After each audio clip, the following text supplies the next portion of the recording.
Pai querido, nós queremos te agradecer, queremos te engrandecer por tanto cuidado, tanto zelo, tantas instruções que o Senhor tem nos dado, tantos alertas que o Senhor também tem nos enviado. Nós sabemos que em tudo o Senhor é Deus, e nós temos que tão somente olhar para Ti nesses últimos dias, buscando as Tuas revelações, buscando, ó Pai querido, as Suas orientações, para não sermos confundidos jamais. Graças te damos porque o Senhor tem zelado por nós, o Senhor tem nos orientado, e pelo imensurável amor que o Senhor tem até os dias de hoje, porque tu não mudaste. Quem mudou somos nós. Mas, contudo, Pai querido, nós queremos te dizer que, em meio a tantas turbulências, nós buscamos a tua face e queremos, ó Pai querido, ver-te face a face, meu Deus. Conceda-nos o privilégio, o orgulho, Senhor, de estarmos frente a frente contigo um dia. E, Pai querido, por favor, nós te suplicamos, escreve, Senhor, escreve, Pai querido, o nosso nome no livro da vida, para que nós, ó Pai querido, possamos estar juntos contigo um dia. Esse, Pai querido, é o maior desejo, a nossa maior ambição. Eu espero, Pai querido, que tu estejas conosco no dia mau, nos orientando, nos sustentando, assim como foi, ó Pai querido, lá no passado. Porque nós cremos, Pai querido, que tu eras, é e será eternamente. Nós cremos no seu imensurável poder. Nós, ó Pai querido, o confessamos perante todos. Nós não negamos o teu santo, maravilhoso e precioso nome. Por favor, Pai querido, continue conosco, continue nos instruindo, continue nos direcionando, continue, ó Pai querido, usando, Senhor, aqueles que o Senhor reservou e separou para falar conosco. Pai querido, o seu nome vai continuar perpetuamente sendo enaltecido, engrandecido, porque tu, Senhor, és digno de todas as honrarias. Muito obrigada, Pai querido, pelo zelo, pelo amor que o Senhor, até os dias de hoje, tem e nutre por cada um de nós que somos obra-prima da tua criação. Renova a cada dia o teu fôlego de vida por sobre nós. Nós te agradecemos porque tu tens nos honrado dia após dia com a tua doce e maravilhosa presença. Fique conosco, Pai querido, e não nos deixe de modo algum, Pai querido, sermos confundidos, ou, Senhor, cair num sono profundo, ou numa surdez, e menos ainda numa mornidão ou frieza espiritual. Aviva-nos, Senhor. Assopra, Senhor, o teu fôlego todos os dias. Fique conosco, tu és o nosso convidado de honra. Não nos deixe, Pai querido, em nome de Jesus nós te suplicamos. Fique, a casa é tua, fica à vontade. Nós queremos, ó Pai querido, ser bons anfitriões para ti, até o dia da vinda triunfal e gloriosa de Jesus.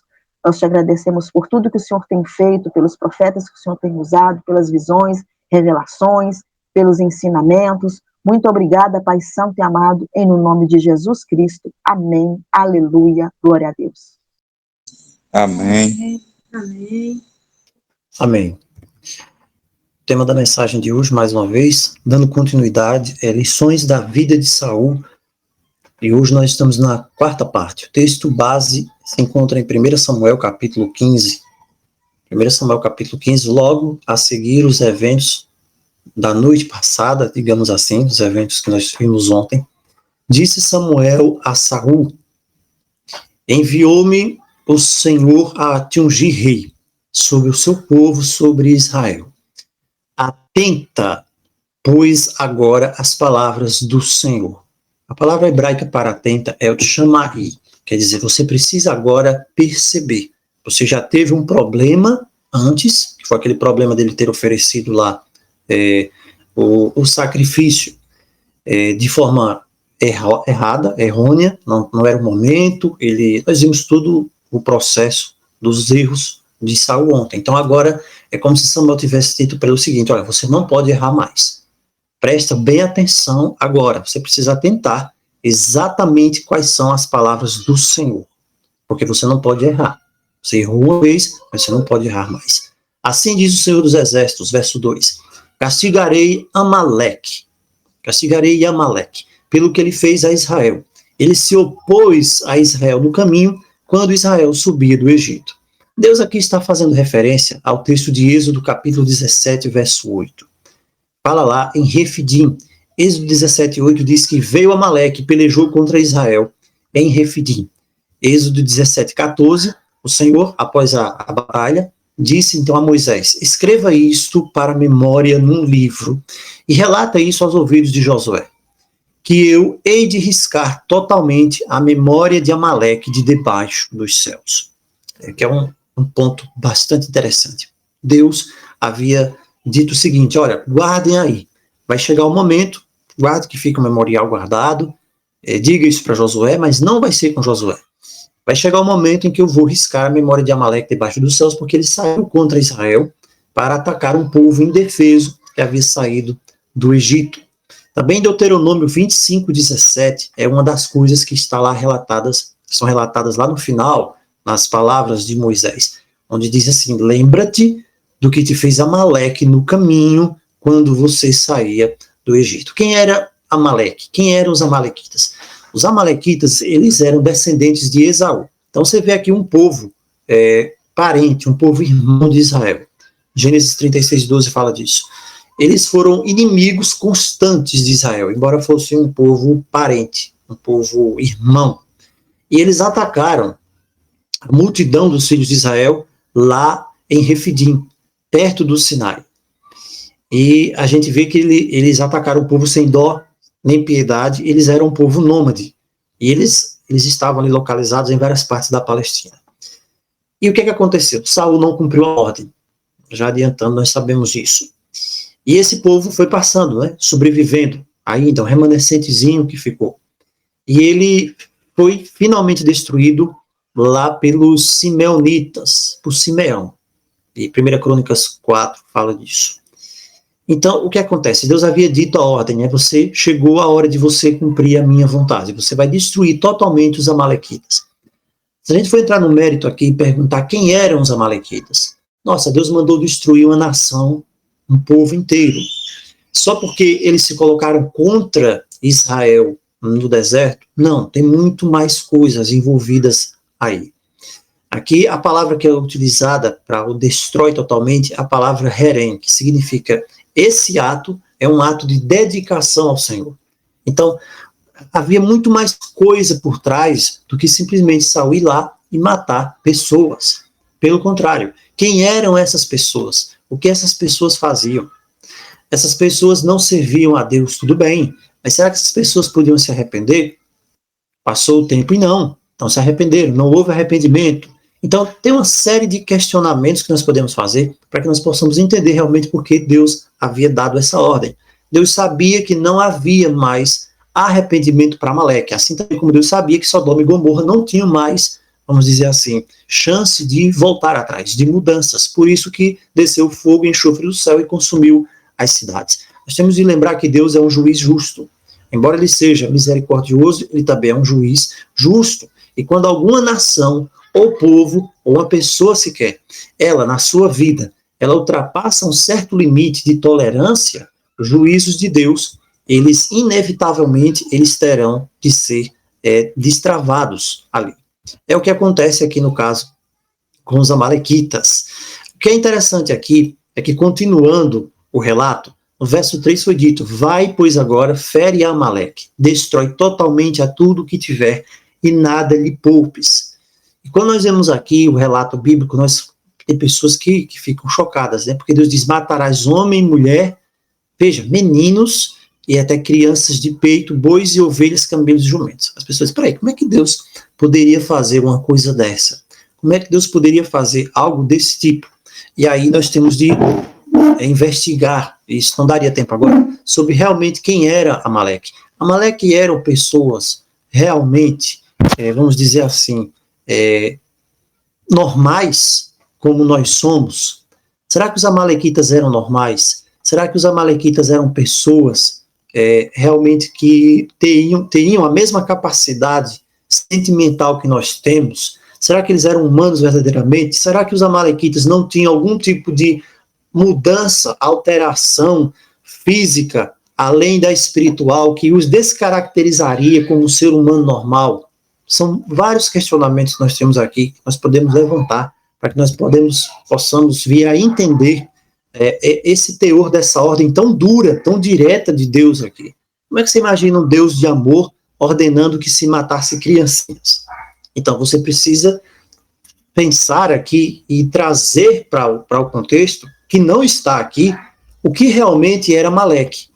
Quem realmente era Amaleque? Primeiro ponto, a palavra Amaleque aqui, o rei, era apenas um título.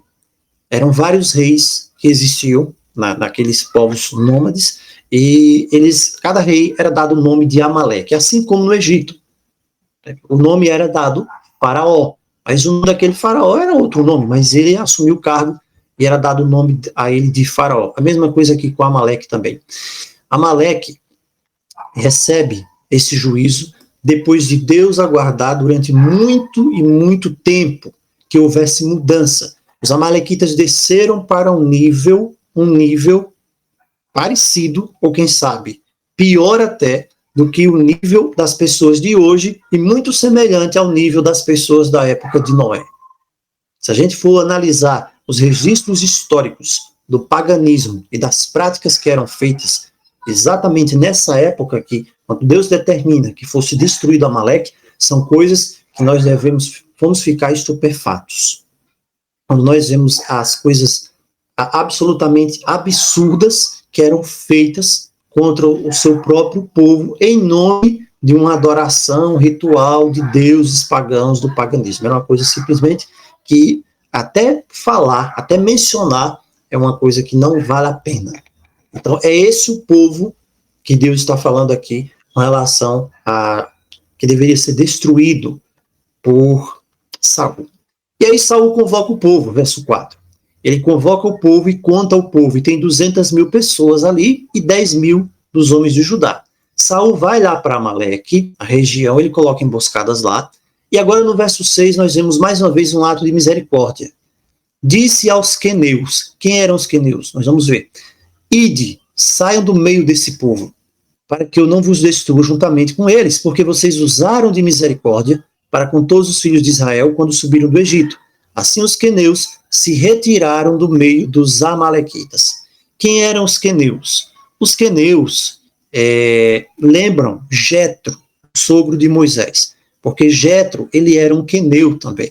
Então, durante aquela época lá do Êxodo, os queneus, eles estavam ali junto aos israelitas durante aquela peregrinação. Eles fizeram aliança entre si. E eles acompanham Israel até Jericó, depois eles habitam lá em Judá, e o mais famoso dos queneus foi justamente o Éber. O Éber, aliás, a Jael, né? A Jael. E o marido dela era Éber. Você vê isso em Juízes, né? E eles também teve um povo famoso, que a Escritura fala que eram os Recabitas, filho de Recabe. Então, eles estavam ali sempre juntos ao povo de Israel, ao lado do povo de Israel. Então, como nós falamos, né? Agag era um título, igual Faraó também era um título, e também, para os filisteus, eles tinham outro título de rei. Qualquer homem que fosse rei era chamado de Abimeleque, também para os filisteus. E então Saul vai até aqui, faz o correto. Ele manda com que os queneus saiam, e eles vão e saem. Agora acontece algo interessante, no verso 7. Feriu Saul os amalequitas, desde Avilá até chegar a sul, defronte do Egito. Mas agora ele faz aquilo que Deus não mandou, mais uma vez. Ele tomou vivo Agag. Agag é o título, como já vimos. Agag, o rei dos amalequitas. Porém, a todo o povo destruiu a fio da espada. Mas Saul e o povo pouparam Agag e o melhor das ovelhas. O melhor das ovelhas, e os bois, os animais, os cordeiros, e não quiseram. Aqui nós temos a vontade humana se sobressaindo agora a vontade divina, porque eles não quiseram destruir totalmente, ou seja, ele estabeleceu um ponto até onde ele queria ir, até onde ele deveria ir, até onde ele achasse que era interessante, então ele foi. Chegou a um determinado ponto que ele disse, eu já fiz o que deveria ter feito, aqui tá bom, não vou fazer mais. Ele determinou, ele simplesmente disse para o povo, e junto com o povo, aceitou o ponto que eles iriam. E esse ponto não era o ponto que Deus havia determinado. É isso que Saul faz. O que é que nós vemos aqui? Fazendo uma análise da atitude de Saul. Saul foi repreendido lá por Samuel, não foi isso? E o que aconteceu? Ele não viu que tinha feito um pecado. naquele momento lá que ele ofereceu o sacrifício. Ele disse, peraí, o que eu fiz de errado aqui? E Saul deve ter pensado, peraí, eu estou sendo tratado injustamente. E ele começou a apresentar o quê? Desculpas para o seu erro. Desde esse tempo, você não vai ver no relato aqui que haja comunicação mais com o profeta Samuel. Houve um afastamento ali. Isso da parte do próprio Saul. Samuel, com certeza, ele amava Saul. Porque nós vamos ver no relato bíblico aqui que ele fica chorando até. Ele orando, tendo pena de Saul, quando ele é rejeitado. Só que o que acontece? Ele tinha o profeta também em consideração. Só que Saul se ressentiu daquilo que aconteceu. E ele, aparentemente aqui, ele está evitando todo o contato que fosse possível com Samuel. Agora Deus envia mais uma vez uma mensagem a Saul. E essa mensagem aqui era para provar a fidelidade dele com Deus. E se ele fosse fiel, ele poderia mais uma vez andar como rei e ser o rei de Israel. Então Samuel vem e apresenta a mensagem para ele e diz o seguinte, olha, Deus, lembra daquilo que aconteceu ali há séculos atrás? Muito bem, chegou a hora. E Deus agora vai recompensar, vai fazer cair o juízo sobre os amalequitas. E é você quem tem de cumprir a ordem de Deus. Então, já vimos sobre a história dos amalequitas, Deuteronômio 25. Então, Deus agora determinou que chegou a hora da sentença. Quanto tempo Deus deu para que houvesse alguma mudança em Amaleque? Não haveria mais mudança. Era um povo que estava absolutamente afundado, completamente afundado no pecado e nas práticas mais baixas que o pecado pode levar alguém a cair. Então, a paciência de Deus tinha sido exercida durante séculos e eles tinham continuado cada vez piores na transgressão. Cada vez piores na transgressão. E mesmo esse ato de Deus, esse ato de castigo, que a gente olha assim e diz, nossa, Deus está castigando, Deus tem prazer em castigar ninguém? Claro que não. Isaías 28, 21 diz assim, que Deus, quando ele castiga, Deus chama isso de uma obra estranha. Isaías 28, 21, Deus diz que é um ato estranho. Por quê? Porque Deus é amor. Gênesis e João 3,16 fala, Deus é amor. Então, esse ato de juízo, esse ato de punição de Deus é um ato estranho, porque ele é misericordioso. Ele não tem prazer na morte do ímpio. Está lá em Ezequiel 33:11, ele não tem prazer, de forma alguma. Agora, também, ao culpado, Deus não vai ter por inocente. Está lá em Êxodo 34, 6 e 7. Então, Deus manda a mensagem, tira os queneus dali, e o que acontece? Saul agora é chamado para cumprir a vontade de Deus. É isso que Saul tem de fazer. Nós lemos o texto, e Saul foi ferir os amalequitas, e ele pega o Agag, e ele poupa o Agag. Ele poupa o melhor das ovelhas e das vacas. Eu pergunto, com quem ia ficar essas ovelhas e essas vacas? Com eles, com o povo. É isso que eles fizeram. Então, essa vitória sobre os amalequitas, aos olhos humanos, foi a coisa mais brilhante que Saul fez. E isso aqui, novamente, levantou o orgulho no coração de Saul, porque Saul era orgulhoso. O decreto de Deus foi que ele deveria ser fiel e cumprir tudo como Deus havia determinado. Agora, Saul estava buscando a glória para ele próprio, a glória para ele. Então, ele vai e imita o costume das nações ao redor. As nações tinham o costume de ir lá, matar todo mundo e pegar o rei e trazer e começar a exibir o rei ali. Então Saul começa a querer imitar o que as pessoas ao redor fazem.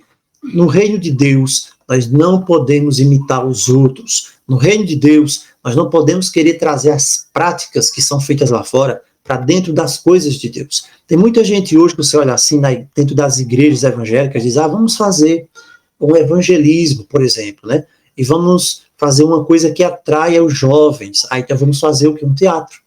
Porque o pessoal acha bonito. Vamos fazer um grupo de dança para representar o texto lá de João, ou o texto lá de Êxodo, passando pelo Mar Vermelho. Para aí, mas você está muito antiquado.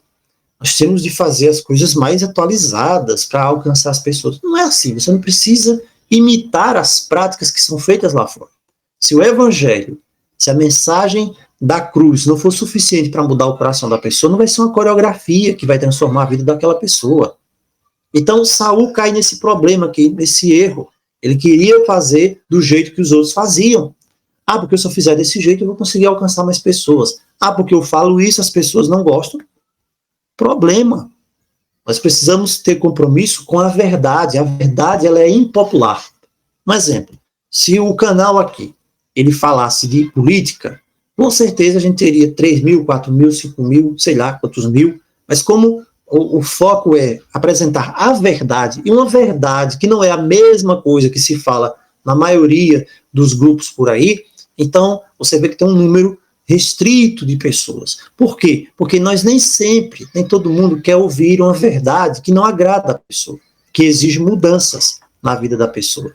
Então Saul vai lá e faz algo que Deus não determinou. Ele reserva lá o melhor da vaca, das bestas, e tudo isso dizendo que era para fazer um culto para Deus. Pergunta, nós temos falado várias vezes sobre isso aqui, e o Anderson sabe disso, quantas vezes nós já falamos sobre esse texto aqui, esse tema de Saul, e sempre que a gente fala, surgem novas lições. E o que é interessante aqui? Será que Deus ele tem tanto interesse que você adore ele, faça um culto, faça um serviço de cântico? A gente raciocina sobre isso. Um louvor maravilhoso, uma igreja lotada, com muitas pessoas, e um serviço de cântico, aquela coisa maravilhosa. No final das contas, as pessoas não estão dispostas a obedecer a sua palavra. Será que Deus se agrada disso? Essa foi a mesma linha de raciocínio de Saul. Ele disse, eu estou desobedecendo a Deus aqui, vou desobedecer a Deus, a palavra de Deus, mas depois eu vou lá e faço um culto para Deus e mato aqui uns cordeiros e tal, e faço um negócio bem bonito, e Deus vai se agradar. Não é assim que funciona. Saul agora tinha sido submetido à última prova. Só que Saul era arrogante, porque Saul era Saul devia ser, né? Tem uma imagem aí pejorativa do brasileiro que diz o seguinte, o brasileiro, ele arruma um jeitinho brasileiro. Né? Que coisa, vamos dizer assim, é uma coisa chata isso, porque nem todo mundo faz isso. O jeitinho brasileiro é o quê? Uma coisa não é daquele jeito, aí diz que o brasileiro vai lá e dá um jeito, e dá uma ajeitada para lá, para cá, e uma gambiarra e faz. Saul aqui, ele está fazendo o jeitinho dele, porque ele está desconsiderando a vontade de Deus, está fazendo do jeito dele, do jeito que Deus não determinou, e ainda quer adorar a Deus, ainda quer que Deus aceite. Não é assim que funciona. Então Saul está voltando aqui com o exército dele para casa, todo mundo feliz, todo mundo, nossa, conseguimos fazer a vontade de Deus. Mas o profeta Samuel, ele recebe a orientação do Senhor. E o Senhor diz para Samuel, 1 Samuel capítulo 15, verso 11, o Senhor diz assim, eu me entristeço de haver colocado Saul como rei. O que é que entristece a Deus? O que será que entristece a Deus? Veja, Deus diz, porque ele deixou de me seguir e não executou as minhas palavras. Eu quero chamar a atenção aqui para duas coisas. O que é que entristece a Deus? Primeiro ponto, Deus diz, ele deixou de me seguir. O que é seguir a Deus?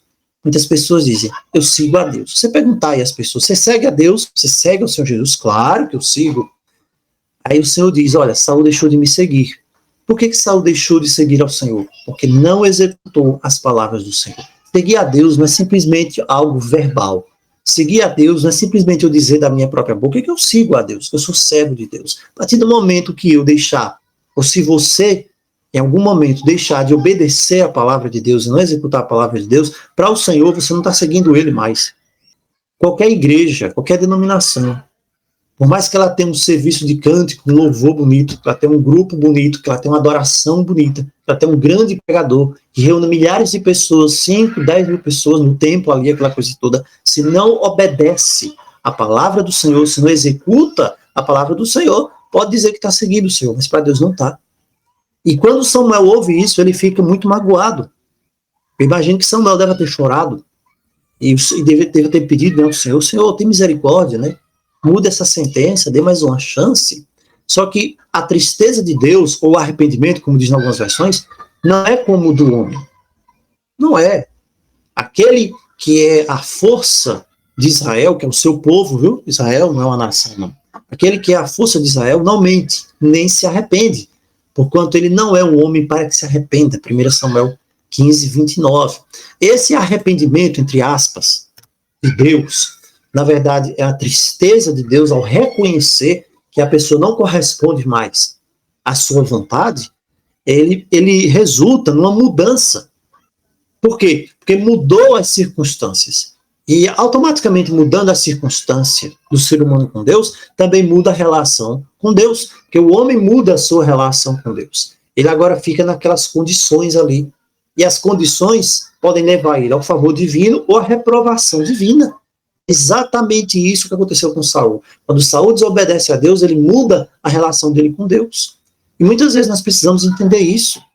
Agora, a condição de Deus aceitar Saul era a mesma. Quem mudou as circunstâncias foi Saul apenas. Deus não mudou, era a mesma circunstância. E Deus pedia dele a mesma coisa, porque em Deus não há mudança. Tiago 1,17, Deus não há mudança. Então, o que acontece? Samuel vai ali para dar a mensagem, e quando ele vai chegando ali, o que acontece? Você vê um Saul aqui altamente dissimulado. Altamente dissimulado. Porque ele vem com a mentira. Quando ele vem com a mentira, com as coisas de Deus, você já sabe. E ele diz, bendito do Senhor, executei a palavra do Senhor. Olha só que coisa. Ao que ponto chegar a Saul? Dizer que havia executado a palavra de Deus sem haver executado. E aí Samuel ouve, né? Ali, as ovelhas, os bois, o mugido, e ele diz, para aí, esse mugido é o que então? E veja que ponto Saul cai. Trouxeram de Amaleque. Porque o povo não matou não, o melhor, das ovelhas, das vacas, para oferecer ao Senhor, seu Deus. Mas o resto a gente destruiu. Então veja, o pecado sempre vai dar uma desculpa. E a desculpa do pecado, em grande parte das vezes, às vezes, para usar o nome de Deus. Está usando o nome de Deus para dizer que está fazendo aquilo em nome de Deus. E tem gente que mente até, faz uma mentira e diz, não, eu estou mentindo, mas é para Deus. Eu estou acusando, mas é para Deus. Eu estou criticando, mas é para Deus. Aí, foi isso que Saul fez. O povo desobedeceu e agora ele estava justificando o seu erro nesse momento. Justificando esse seu erro. E agora Samuel diz, espera, e eu vou declarar a você o que o Senhor me disse esta noite. Na mesma noite, Deus já havia dito o que Saul iria fazer. E aí ele diz, você era pequeno aos teus olhos. Uma palavra que o próprio Saul havia dito, eu sou pequeno, eu sou da tribo menor, minha família é a menor. Você não disse que era pequeno? Tudo bem, você era pequeno. Mas o que é que o Senhor fez? Ele não pegou você, não colocou como cabeça? E aí, por que você não obedeceu? Por que você não obedeceu? É o texto que está aqui, em 1 Samuel capítulo 15.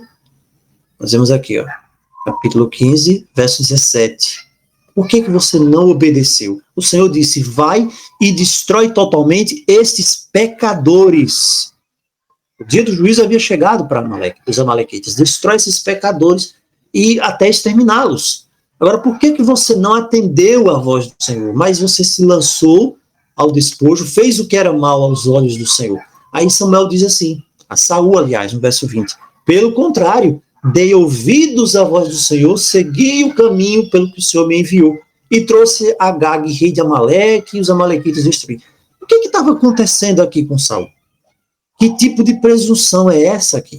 Que alguém desobedece às estritas ordens de Deus, e mesmo assim diz que está obedecendo a Deus. Já parou para pensar nisso? Ele disse que estava obedecendo a Deus, só que ele não estava, mas ele estava sendo tão enganado, o pecado criou um monstro na mente de Saul, que Saul não conseguia mais enxergar o óbvio. Ele estava desobedecendo a Deus. E mesmo assim, as justificativas dele, para ele, eram suficientes. Ele estava tentando aqui enganar, será, Samuel. Você já parou para pensar o que passava na cabeça dele? Que coisa, né? E aí eu trouxe isso para oferecer, para fazer um culto a Deus. E aí é onde vem as famosas palavras de Samuel, que diz aqui, verso 22. Porém Samuel disse, peraí, Saul, você acha que Deus tem tanto prazer em holocaustos e sacrifícios, ou seja, Deus tem tanto prazer em que se faça um culto para ele, que reúna muita gente, é o que a gente falou agora há pouco, faça uma cerimônia, uma celebração, porque era isso o holocausto, era um culto. Deus tem mais prazer nisso, mais do que em que se obedeça a sua palavra? Claro que não. Deus não está preocupado com o culto, o sacrifício, com o holocausto. Deus está preocupado em que se obedeça, vamos dizer assim, a sua palavra. Então ele diz, obedecer é melhor do que sacrificar. O obedecer é melhor do que você fazer um culto. O obedecer é melhor do que uma transmissão no YouTube, uma cerimônia na igreja, todo mundo reunido, fazendo um louvor, lendo a Bíblia, cantando hinos, milhares de pessoas ali, mas sem obediência, isso não tem valor. E atender à voz de Deus é melhor do que isso tudo, gordura de carneiros, então fica muito claro aqui. E aí Deus mostra agora, Samuel fala, qual é o cerne todo do problema de Saul. Rebelião. A rebelião é como o pecado de feitiçaria. E a obstinação é como a idolatria. Que coisa. O que é que estava por trás da atitude de Saul? Rebelião e obstinação. Rebelião, não aceitar a determinação de Deus, e obstinação. Saul continuou pressionando, empurrando, sendo insolente, presunçoso contra as palavras do Senhor. Rebelião e obstinação. Agora, o que está por trás da rebelião? O que está por trás quando alguém se rebela contra a palavra de Deus? O que está por trás quando alguém é obstinado contra a palavra de Deus? Veja que aqui ele faz uma comparação com o pecado da feitiçaria. O pecado da feitiçaria. O que é o pecado da feitiçaria? Se a gente for pensar um pouco aqui, o que é o pecado da feitiçaria? Veja, a palavra aqui diz o seguinte, 1 Samuel capítulo 15, não é isso? Feitiçaria. A palavra aqui do hebraico da feitiçaria quer dizer a adivinhação. É o pecado da feitiçaria, é o pecado dos falsos profetas, o pecado da invocação. Da invocação. O que é isso, invocação? Olha, se você for procurar na Escritura, se você for procurar, por exemplo, em Isaías, você vai ver que várias vezes em Isaías Deus proíbe claramente na Escritura que qualquer um daquele que diz ser seu povo consulte os mortos. Por que Deus proíbe que se consulte os mortos? E Deus fala assim, não procure os adivinhos, não procure os necromantes, a necromancia, aqueles que dizem que aqueles que chiureiam, porque quando havia, e muitas vezes, aquela incorporação, que a pessoa dizia que recebeu a entidade, ele começava a cochichar ali nos ouvidos, né, dentro nas religiões antigas pagãs. Hoje também acontece disso em alguns casos. Mas Deus diz, não procurem quem diz que fala com os mortos. Pergunta é, por que Deus dava essa ordem para não procurar quem falasse com os mortos? Por que será? Era porque Deus não queria que a pessoa falasse com o morto? Ou é porque é impossível realmente se falar com o morto? E se aparece alguém dizendo que fala com o morto, essa pessoa está mentindo, porque a palavra diz que a morte é um sono. E você não tem consciência de mais nada. Então é outro assunto aqui. Já é outro assunto que se liga. E a gente vai ver um pouco mais desse assunto na quinta parte com Saul, no erro definitivo, no erro fatal de Saul, que ainda não é esse aqui. Nesse erro, Saul foi rejeitado para ser rei. No outro erro, Saul agora, ele é rejeitado, apagado, vamos dizer assim, quem sabe da vida eterna. Então, nós vemos aqui que ele diz o seguinte, né? Isso é um pecado de feitiçaria. Você está sendo manipulado, quando você entra na rebelião contra Deus, você está sendo manipulado pelo mesmo espírito que se rebelou lá nos céus. E esse espírito se manifesta através de um canal principal, que é usado uma palavra aqui apenas como exemplo, chamada de feitiçaria. Aí, nesse momento, quando ele diz isso, ele diz, olha, você rejeitou a palavra do Senhor, e também ele agora rejeitou você. E você não vai mais ser rei de Israel. Você não pode mais ser rei de Israel. O que acontece aqui com Saul? Nós vemos agora que ele recebe a sentença de desqualificação. Você não tem mais aptidão. Você não pode mais ser líder do meu povo, porque se você não obedece à palavra do Senhor, você não pode ser líder do povo do Senhor. Então, Saul se desespera apenas agora. O mais importante para Saul era manter o status, era manter o poder. Ele não estava preocupado em obedecer a palavra do Senhor. Tanto que o tempo todo que Samuel vem falando aqui com ele, aparentemente não causa nada. Ele sempre tem uma desculpa, ele sempre vai ter uma justificativa. Mas quando toca no ponto que ele não vai ser mais rei, aí ele diz, pequei. pequei, agora eu pequei, eu entendo que eu pequei, né?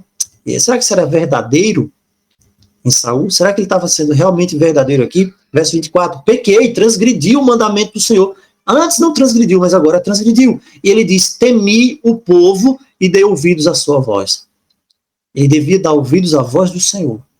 Ele devia temer ao Senhor e nunca dar ouvidos ao povo. Irmãos, se nós formos dar ouvido ao que as pessoas dizem, se nós formos dar ouvido ao que as pessoas falam, se você for dar ouvido, quem sabe, o que a sua família diz, ou chamar você de louco, ou chamar você de maluco, ou dizer que, né, você tem de ser internado, tantas coisas já. Se você for dar ouvido isso, o que as pessoas dizem, simplesmente nós podemos cair na mesma armadilha que Saul caiu.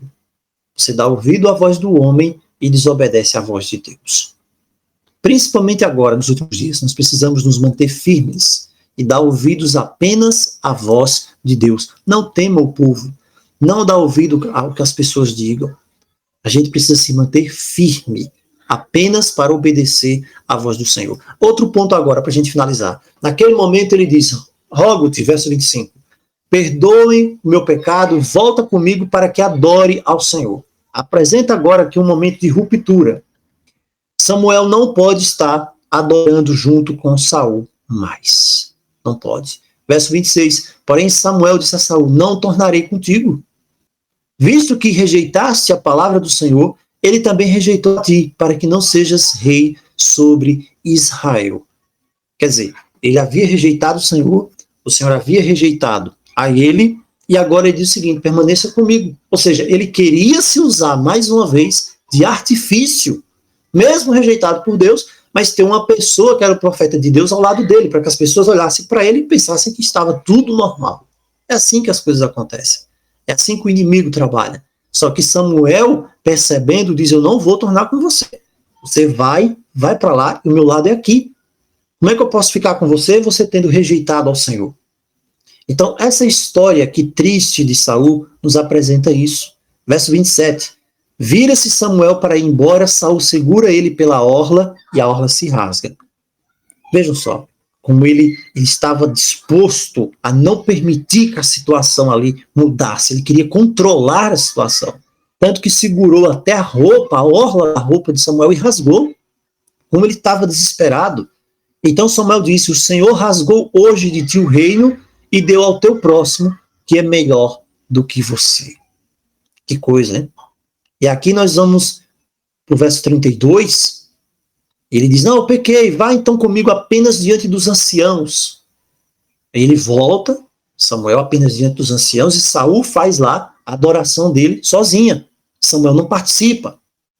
Quando chega no verso 32, aí Samuel então diz o seguinte, me traga o Agag agora, o rei dos amalequitas. E lá vem o Agag. Você tem a palavra aqui, confiante.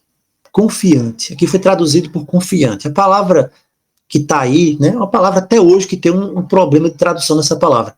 Porque a palavra aqui significa comida, iguaria, delícia.